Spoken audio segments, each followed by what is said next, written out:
Hello, everyone. Thank you for listening in to Karen Cares. I hope you guys comment, like, and subscribe to the channel. However, I do want to give you a warning that there are going to be some graphic content in this video. If you're triggered by GUN shots, then you may want to go ahead and click out of this video. If you're triggered by any discussions in regards to domestic violence, you may also want to go ahead and click out of this video.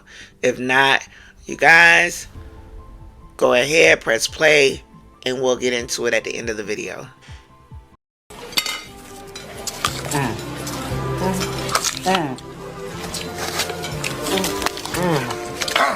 Damn, little lady. You sure can't put it away. Shoulders. Head. Knees. Shoulders. No. I have a restraining order on you. Call the police. That's my police.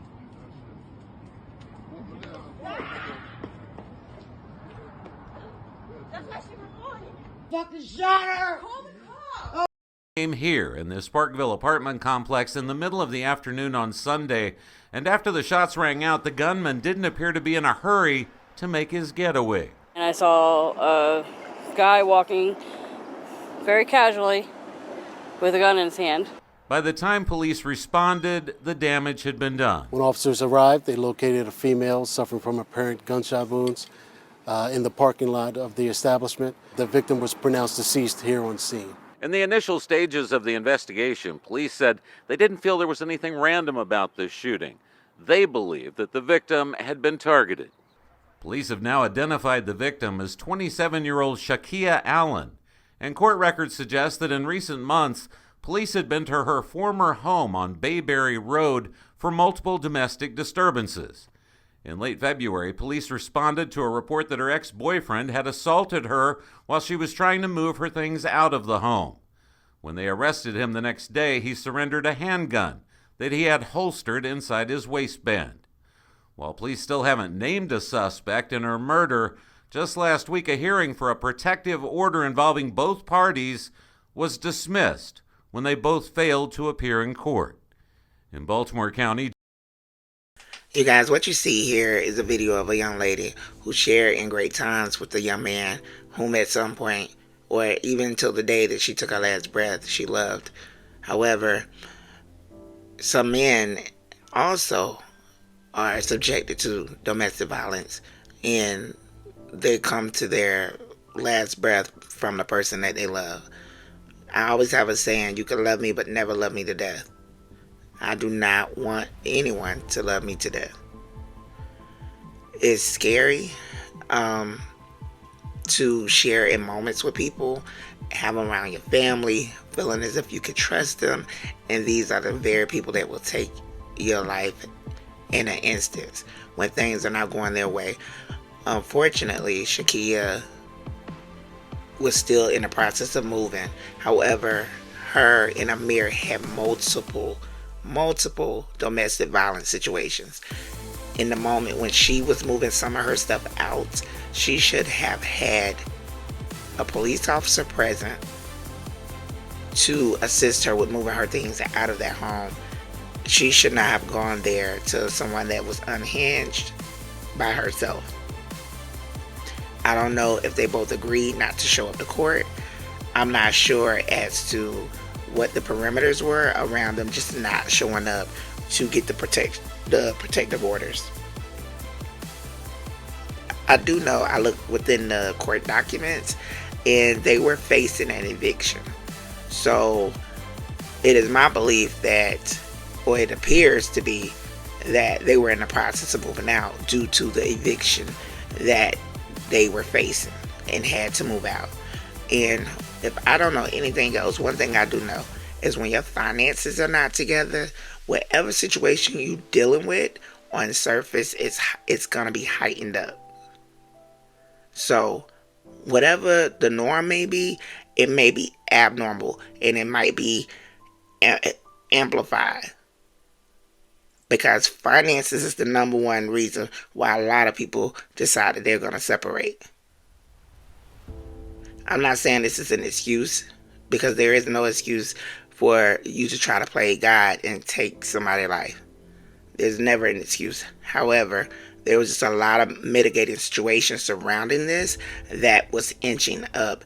And I look at it sometimes when people are in a controlling relationship and you're trying to control people, and or you might be in a domestic violence situation. It's somewhat, to me, I compare it to kids that's try to push boundaries. I'm going to do this one thing to see if I can get away with it, and if I can, I want to push a little further. So I'm going to do something that I've already done, and I'm going to add something else to it, and I'm going to see how much you're able to tolerate my bad behavior before you decide to actually put your foot down. That's what some people tend to do, that are pushing boundaries and just trying to observe you to see just how much they could get away with. In this instance, she stated, "I have a protection order against you." She yelled it out. So I don't know if she was not sure that it did not go through, because it did not. She filed, but they did not show up to court. So in that moment, there was no protection order. And for her to yell it out, she also yelled out, "They're recording you." So again, ego's getting in the way. And I believe, in my opinion, that he wanted to show her, I don't care who recording, I'm going to do what it is that I want to do. And the fact that he didn't run away, he walked away. He decided, I'm going to walk away. I'm not running from nothing. And the neighbor that was recording and said, "You better not hurt her, you better not." In that instance, it could have been 2 lives taken. Because once someone took one person's life, at that point, they have nothing to lose. Nothing to lose. So if you find yourself in these relationships and you see these red flags that are coming up, take all and every precaution to save yourself. I don't care if they say, "Oh, we're good." No. Have somebody, have an authority, someone there to monitor the transition if you're moving out. Because even in the midst of moving out, that person may click, that person may get upset, that person might think about, "I wasted all my time with this person, I invested all my money into this person." Like, you have time to try to rationalize the behavior or the act that you're about to do. I don't know, you guys. This is overall a sad situation. My prayers go out to her family. May she rest in peace. And I don't believe they found the guy yet. And I'm hoping that they soon find him so everyone else can be safe. Again, I thank you guys for listening to Karen Cares. I hope you comment, like, and subscribe to the channel. And I hope that you leave your comments down in the section below. What are your thoughts? Do you think that there should have been an authority there to assist her with transitioning out of the home? Do you think it was something that a protection order would not have protected no matter what, even if she would have went through with it? Do you think that this ignited due to financial situations that was surrounding? But I also want to make note of that there have been several different instances where he had placed his hands on her. So I'm not sure if she had became comfortable with it and with the threats and didn't think he would follow through with it. But sometimes we gotta stop trying to rationalize irrational behavior. Yes, let's get the conversation going down in the section below. Again, I thank you guys for listening to Karen Cares.